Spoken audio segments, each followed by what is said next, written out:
Dans cette nouvelle série de cours, nous allons voir l'utilisation du programme Substance Designer qui est intégré dans la dernière version du moteur de UDK. On trouve donc le logiciel Substance Designer 3.5 chez Allegorithmic, donc avec ici le lien qui est indiqué à cet endroit. Ce logiciel permet une infinité de possibilités de traitement des matières et des textures, du mapping.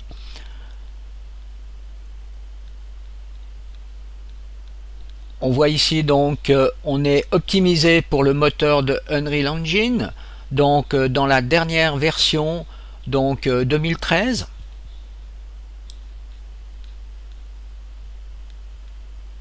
Alors ici vous avez une version gratuite et une version à 99 $ pour une utilisation non commerciale. Alors pour commencer, on peut aller dans la partie Substance Utility, qui est un petit programme gratuit que l'on peut donc télécharger à cet endroit. Ce petit programme va nous permettre de faire une conversion par rapport à une texture diffuse, normale, spéculaire et beaucoup plus, et de le convertir en une version Substance qui pourra après être lue très facilement par le moteur de UDK. Pour comprendre le processus à suivre pour utiliser des textures dans le moteur de UDK grâce à ce nouveau programme Substance Utility, eh bien je commence par créer donc cette texture dans Photoshop. Le format de cette texture est bien sûr un format de 1024 par 1024. Ensuite, je sauve cette texture au format BMP.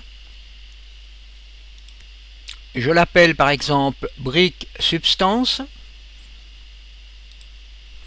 Ensuite, je vais créer une normal map de cette texture. Alors pour cela, je vais dans Filtre. J'utilise les tools de NVIDIA, Normal Map Filter, et je crée une normal map en laissant par défaut ces valeurs et je fais OK. Je sauve cette normal map au format BMP.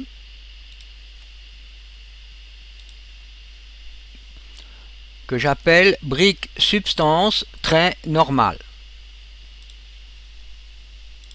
Ensuite, je vais dans le répertoire où j'ai sauvé donc mes deux textures, donc Brick Substance et Brick Substance normale. Et si maintenant vous avez installé donc le Substance Utility dans votre ordinateur, eh bien il suffit de faire bouton droit et de faire Substance Utility B2S. À ce moment-là, vous avez un petit programme, donc c'est l'utilitaire, qui apparaît ici. Donc là, on voit que l'on a la partie diffuse, la partie normal map et la partie spéculaire. Alors dans notre cas, on a simplement créé une normal map. Donc on peut prendre cette image qui se trouve ici et faire un drag and drop à cet endroit. Maintenant, il suffit de cliquer sur Process. OK. On voit donc ensuite apparaître, après le procédé de conversion, cette icône qui contient tous les paramètres pour créer une substance dans le moteur de UDK. Ensuite, on ouvre l'éditeur UDK dans la version de février 2013, car c'est seulement cette version qui supporte les matières substances. Ensuite, j'ouvre le browser et je fais simplement, depuis la texture substance que j'ai créée, un drag and drop dans le browser. À ce moment-là, on me demande si je veux créer un nouveau paquet. Eh bien oui, je vais appeler ça Mi Package Substance.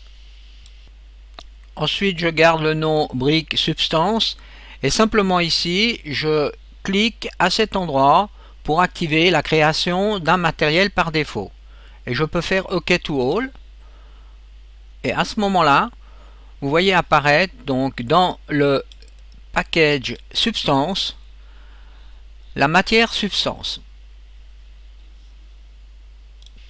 Alors si maintenant on clique deux fois sur matière, On ouvre donc l'éditeur de matière et on voit comment a été constituée la matière. Donc ici, diffuse, spéculaire éventuellement, et puis normal map. Les textures donc sont des textures traditionnelles.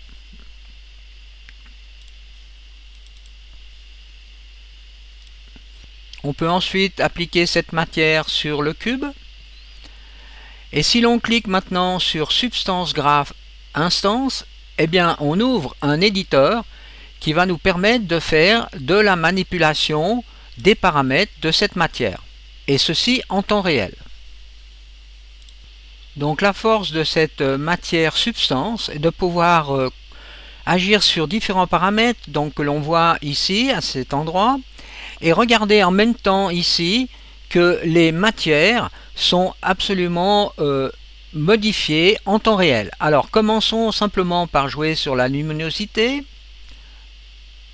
On voit donc ici la luminosité qui diminue et ici vous voyez la texture qui diminue de luminosité.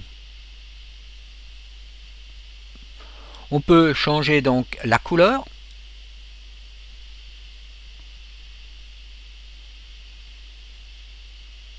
La saturation, le contraste. On peut aussi booster les normales, donc la texture normale en agissant à cet endroit. On constate donc sur cette image que le bump est beaucoup plus prononcé, donc ici aussi. Alors j'accentue un peu plus. Alors là, on a quelque chose qui est assez extraordinaire, c'est qu'on peut changer donc la dimension donc de la sortie en cliquant par exemple sur 1024 par 1024 et vous voyez que là ça a changé aussi dans le browser. Donc on a augmenté la qualité de la texture. On peut donc désélectionner ici le ratio, c'est-à-dire la possibilité de changer en X et en Y. Par exemple, je mets 256 ou même plus petit, 128.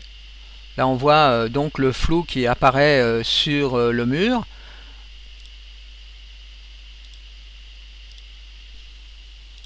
On peut, grâce à ce paramètre, agir sur la définition entre deux transitions. Alors, regardez ce qui se passe. Là, j'accentue, mais indirectement, on rajoute du bruit dans la texture. Alors, une fois que vous avez fini vos manipulations, n'oubliez pas donc de sauver votre paquet à l'endroit que vous désirez. Donc ici, UDK Game, contenu, enregistré. Nous venons donc de voir comment utiliser donc cette nouvelle matière substance dans le moteur de UDK.